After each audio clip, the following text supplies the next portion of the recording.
Je pense. Oh là là, il va attaquer, donc double front qui va être ouvert, un Storm encore une fois, donc belle gestion des Storms de maraudeurs qui, s'ils ne sont pas scoutés, bon je pense qu'à ce niveau là ça se scoute rapidement, mais qui peuvent faire du dégât.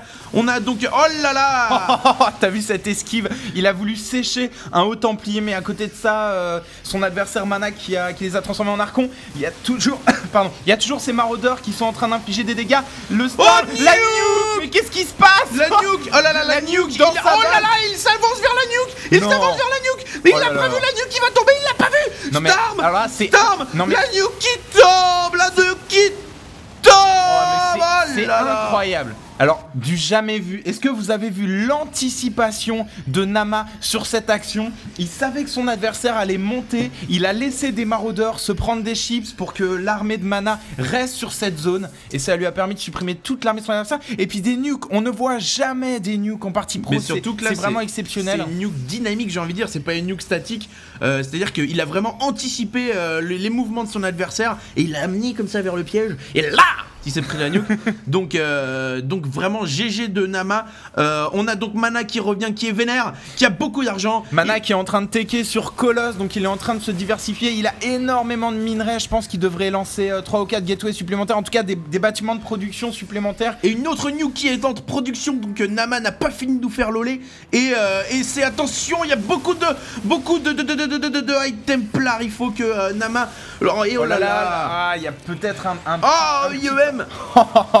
un petit temps de réaction, mais oh là là, mais énorme micro des deux joueurs. Si on regarde les APM, et là vous regardez les APM, ça s'affole, c'est juste hallucinant. On est à 20 minutes de jeu, 300 d'APM des deux côtés. C'est vraiment impressionnant le niveau qu'on est en train de voir.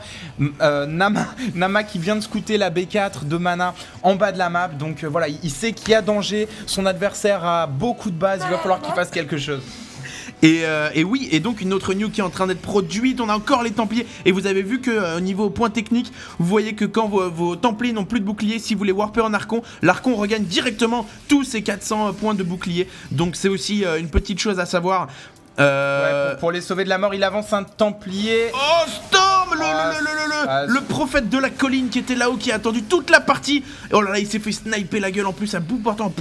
Et donc voilà, à chaque fois, ce Templier, ça faisait longtemps qu'il se faisait chier là-haut. Hein.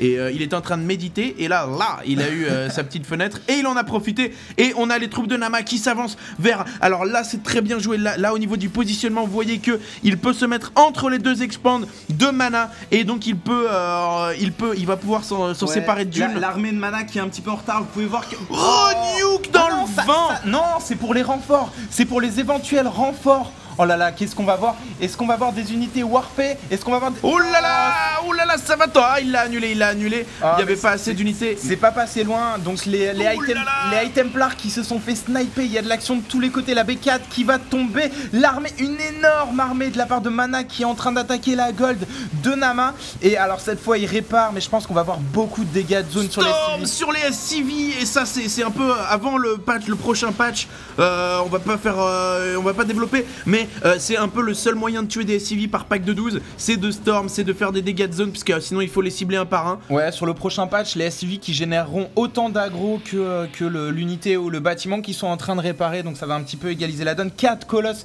du côté de Mana, pardon, et Nama qui est en train de partir sur Viking forcément pour pouvoir rivaliser avec ses colosses, mais bon, pour l'instant il a pas de Viking. Je pense qu'il va mettre du temps à faire suffisamment de Viking, mais énormément de maraudeurs. Et donc si on peut voir violence, on peut voir l'upgrade des maraudeurs, les maraudeurs qui sont 0-2, donc il a choisi de tout mettre en attaque. Et c'est toujours difficile de désigner quelqu'un qui a l'avantage là-dessus. On va dire Nama puisqu'il a la gold et qui tourne. Oh, il lui a cassé la statue. Ils sont tous sur 3 bases, mais voilà, il va falloir qu'ils rivalisent avec 4 colosses et les High Templars qui les accompagnent. Ça c'est une armée de late game vraiment impressionnante dans ce match-up. Et elle a popé super vite. On voit là qu'il y a beaucoup de dégâts de zone. Et est-ce que c'est il a pas développé, donc on a vu l'armure de ses unités Mana. Je pense pas que ce soit un oubli.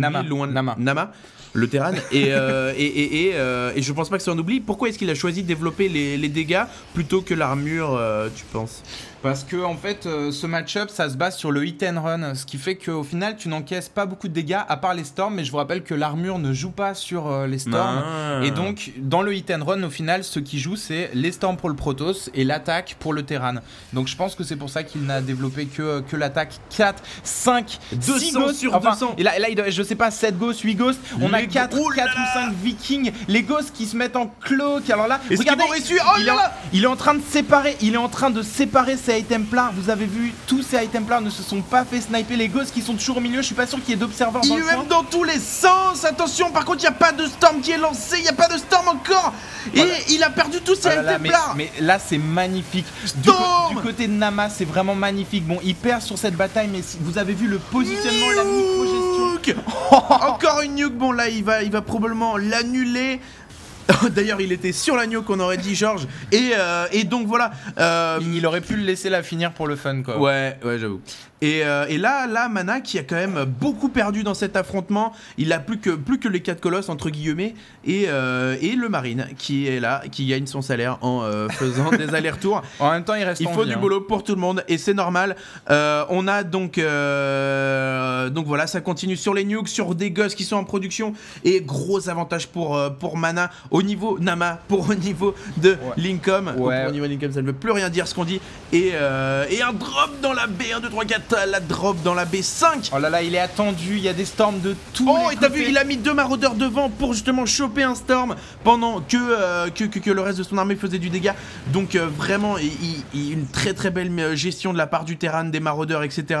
C'est vraiment super dynamique comme armée. Et il est bientôt à 200 sur 200, notre ami Terran. Ouais, j'ai l'impression que Mana a un petit problème sur le map control. Là, vous pouvez voir la vision de Mana. Mana qui ne voit absolument rien de la map, alors que son adversaire Terran a quand même une très très bonne vision de la map.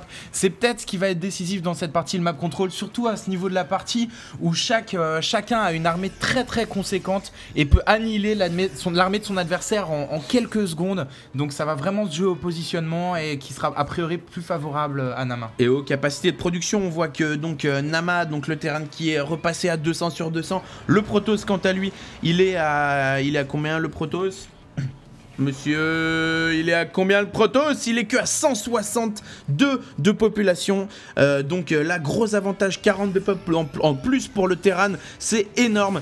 Et le Terran qui prend l'avantage. Et il va essayer de choper ici quelques colosses. Le colosse qui se fait sniper. Attention, un colosse qui tombe. C'est bien joué, ça c'est très très très bien joué. S'il peut éliminer comme ça quelques colosses, ça pourrait vraiment être décisif. Mais maintenant il y a des stalkers. Ça va être très difficile. Bon, il choisit de s'affranchir de l'ob. Je vous rappelle qu'il a des ghosts en cloak, donc ça va lui permettre d'avancer. Mais c'est incroyable ce qu'ils sont en train de nous proposer là-dessus. Il va avancer ses ghosts puisqu'ils sont invisibles. Je vous le rappelle, ça lui permet de scouter ce qu'il y a devant. Ça lui permet de voir ce qu'il faut MP. Attention, New Ghost Storm à l'aveugle. Il a vu les petites silhouettes. C'est magnifique. Ça empêche son adversaire de contrer. Ça va l'empêcher d'arriver pour défendre son expand. Il avance 4 maraudeurs pour scouter. Il y a un la nuke qui tombe quand même. Et les 2 expands du Protoss qui sont maintenant dans la grosse mélasse. Et oh là là, la nuke préventive quoi, genre. Ouais, en fait, c'est une nuke de positionnement quoi. C'est même pas une nuke pour infliger des dégâts, c'est une nuke pour empêcher son adversaire de venir défendre son expand. C'est vraiment une excellente utilisation de la nuke.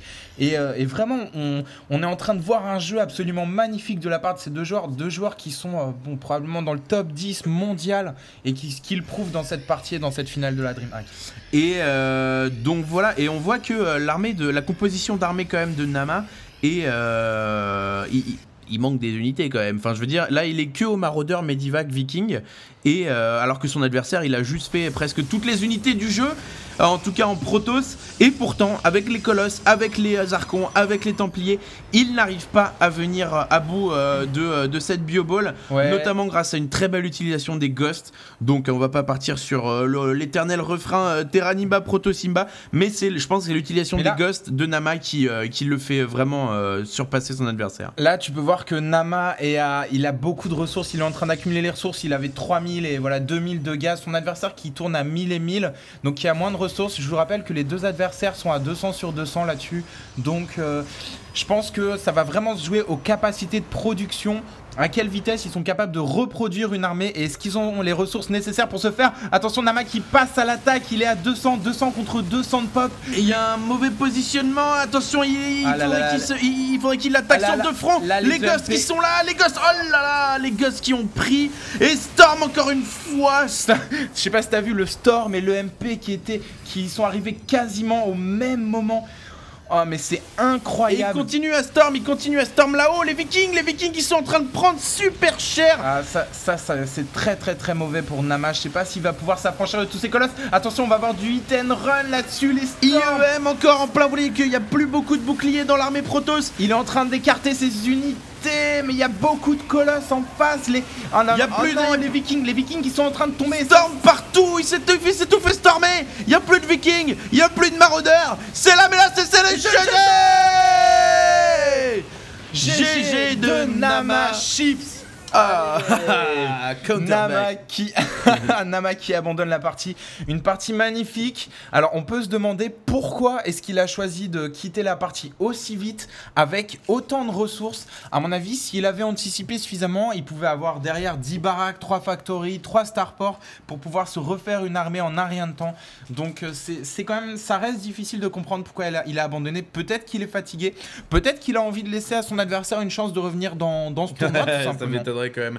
Bah peut-être qu'il l'a mal senti et voilà, il savait qu'il allait perdre parce qu'il minait sur le late game. C'est vrai que là sur le late game ça devenait très difficile à gérer pour Nama. Maintenant Nama qui pouvait toujours miner sur l'expand en fait, qui est l'expand du haut, la naturelle du haut qui n'était pas encore minée. Donc voilà, il y avait de quoi faire quand même hein, ouais, il lui restait pas mal de minerais. En tout cas, une très belle partie. Carrément. Et donc voilà, finale de la DreamHack. Merci de nous avoir regardés et à très bientôt. À bientôt.